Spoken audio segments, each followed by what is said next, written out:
to bury in the sand as we've done so many times before. The shadow is very powerful. It is a moral problem. It destroys relationships, and it destroys the teacher relationship with the one who's receiving the teaching. Yeah, looking at who we are, it's all it's about. The only solution is to look at who we are. As Alexander Pope said, know then thyself. Presume not God the scan. The proper study of man is man. William Blake said, thine own humanity learn to adore.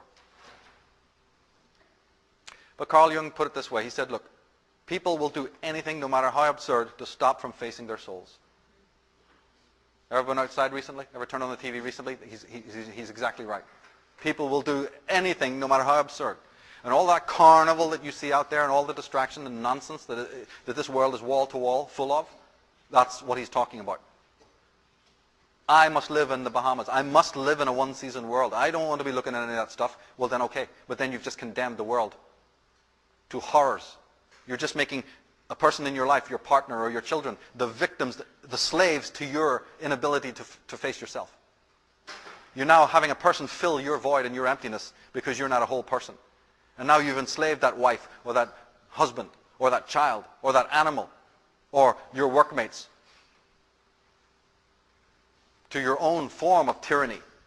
Yeah, you can't call the police on it, and you'll never get the court over it to prove that it's there, but it's there. And basically, repression doesn't work.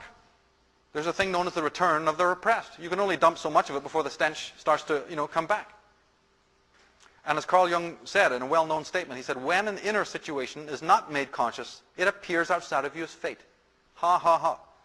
Because there's a strange contract between the unconscious energy of our minds and the world, the energy that built the world. They conspire together. They're built out of the same stuff. So behind the back of the ego, the unconscious mind, the shadow, conspires with life, with material existence, to bring in front of you the very people, the very person, the very challenges, right? To help you integrate when you won't do it of your own free will. And we call that living. All the stuff that happens around us that we often describe as difficult challenges, that's what that is. We will refuse to do the homework, so then we're going to meet it in space and time. As the Greek said, your character is your fate. Now the next statement from Carl Jung is the one that is basically the theme of the entire presentation. Very important statement, and it is the crux of all of the work that I do, and all of the work that I will continue to do in this field. This is it, because I am not a person who will leave consciousness at the door. I am fully aware of all of the other obscenities that are taking place, in the name of God, in the name of religion, in the name of freedom and sovereignty. But you see, in my book, I will not leave consciousness at the door. And this is the reason. Carl Jung says that the gigantic catastrophes that threaten us today are not elemental happenings of a physical or biological order, but are psychic events.